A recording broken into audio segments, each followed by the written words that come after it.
I'm Jan Adams from Image to Interior, and I'm here interviewing my very good friend Sherry Borsheim from Simply Productive, and she's going to give us some tips to help our next year with getting ourselves a little bit more organized, a little bit more focused on what's going to be our passion, and so help us out. So I'm going to sit down and I'm going to ask you, next year,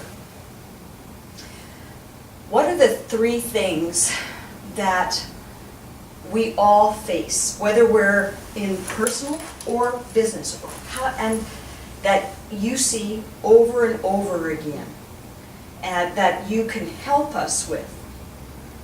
Could you give us any inkling of how we could make our year better with just 3 tips? Sure.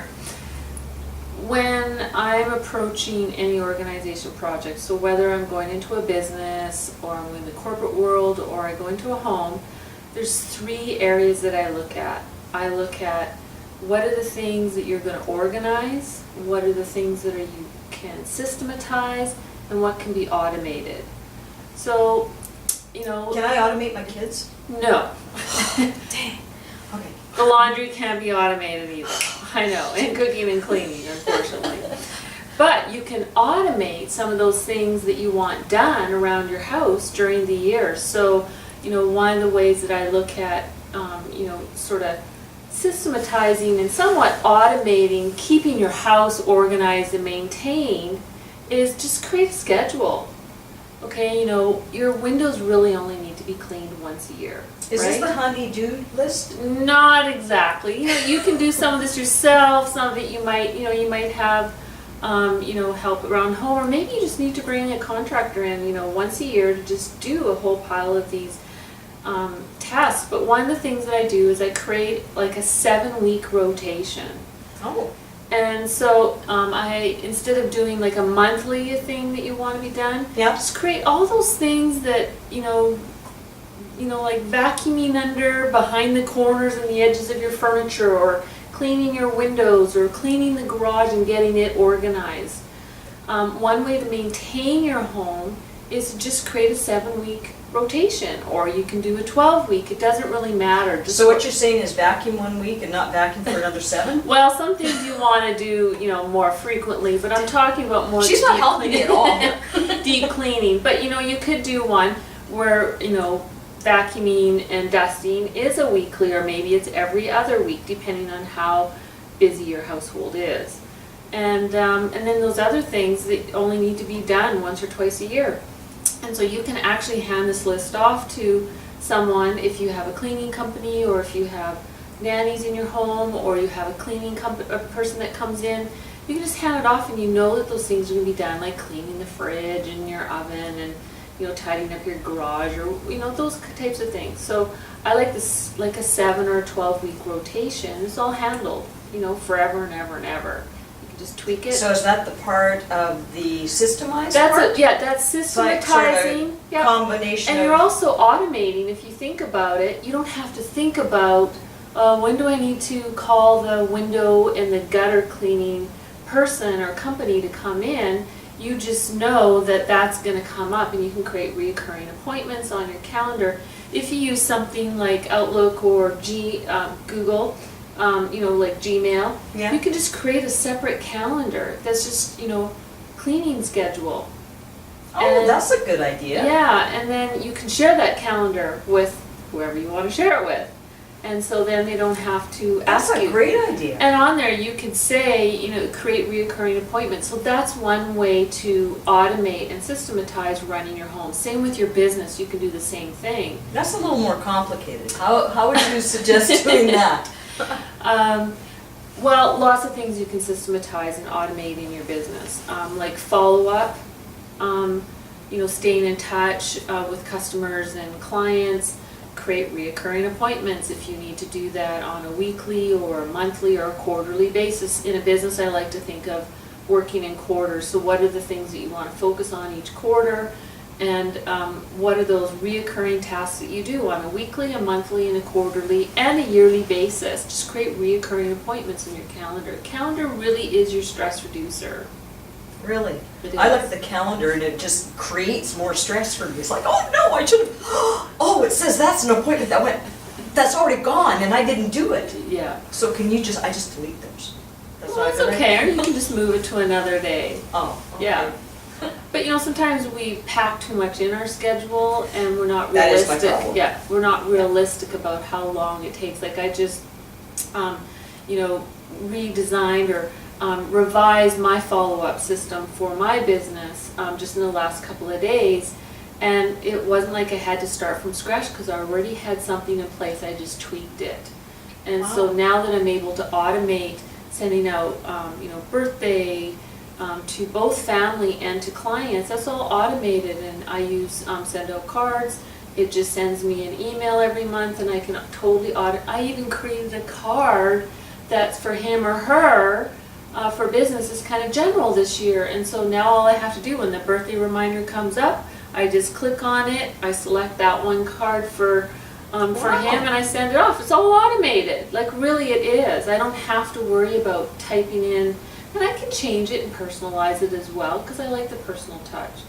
So look at the key is to look at what are the things that you do on a weekly basis and a monthly basis in your personal and in your professional life. Even if you are working for someone, another company, there are things you do day in and day out, month-end procedures, and just create a reoccurring appointment, create a checklist, put it in your tickler file system if you use that kind of thing, or whatever kind of Can reminder you system. explain what a tickler file system is? A tickler I file. have these feather images, and it's, a little different than I think business. Yeah, so some people call it a follow-up system or a 1 to 31, and so what that is it's a 1 to 31, it's a unit that I buy, and it has tabs 1 to 31 in January to December. So I created a month-end checklist of all the things that receipts I need to print and sites I need to go to, and just different things that I need to have wrapped up and take care of at the end of each month. And so I created this checklist and I put it in, January's coming up, so that's sitting in January because December, is done already and sort of ahead of the game because of Christmas holidays. And so all I do is I just take that checklist and I just move it behind each tab at the end of each month. Wow. And so I don't have to rethink, because a lot of times we procrastinate on doing things. No. I mean, we all do. There's things I procrastinate, and one of them is I had to print all these receipts to have those ready for my month end for accounting purposes. And I looked at why am I procrastinating on this task? So I created a reoccurring appointment in my calendar, and I have links to all the sites that I have monthly Oh, there's a good appointment, like idea. monthly bills, reoccurring expenses every month, and I even included the username and the password to log in. I can delegate that now. So I can delegate that to my assistant, and it sits on the calendar, and anybody just clicks on the links, takes you to the site, you print the receipt, and if they're not in my office, then they can just put them all in an email, send them to me, and I just print them all at once. So you can see how I've organized it, and Yeah. then I've systematized it, and then I've figured out a way to automate it. And all it takes is a little bit of time to sit down, plan it out, think about those things you do. I'm sure there's things you do on a reoccurring basis in your business if you start thinking about it. Oh, yeah. Or, if you're working for a company that, everyone has things they do on an ongoing basis. So look at the things that I think the biggest difference for 2014, for myself, I'm looking at anything that I can automate.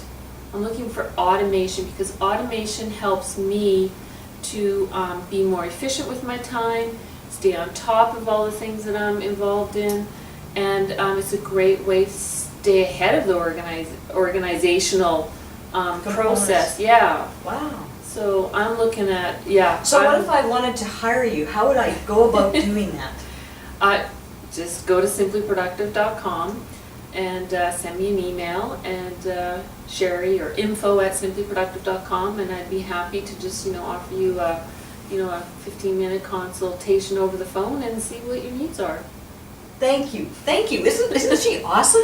Like, I'd love her to come in and systemize and organize and automate my business. I'm pretty organized, but there are so many areas that I could improve on, and I think that's my goal for 2014, is to get myself into more of a organized, focused direction. I call it the groove. You just want to or the zone. You want to get in this zone where just things are running smoothly and you got flow, and and if I don't have to think about a lot of tasks, and I've sort of done some of that pre-planning, takes the procrastination right out of the picture. Thank you so much. This has been an awesome interview. Oh, thanks. So if you need to talk to anybody that you want to help you with your business or your home, call Sherry. Simplyproductive.com. You'll see her pretty face on the top of that website, and you can call her. She's absolutely awesome. So thank you. Thank you, Jen.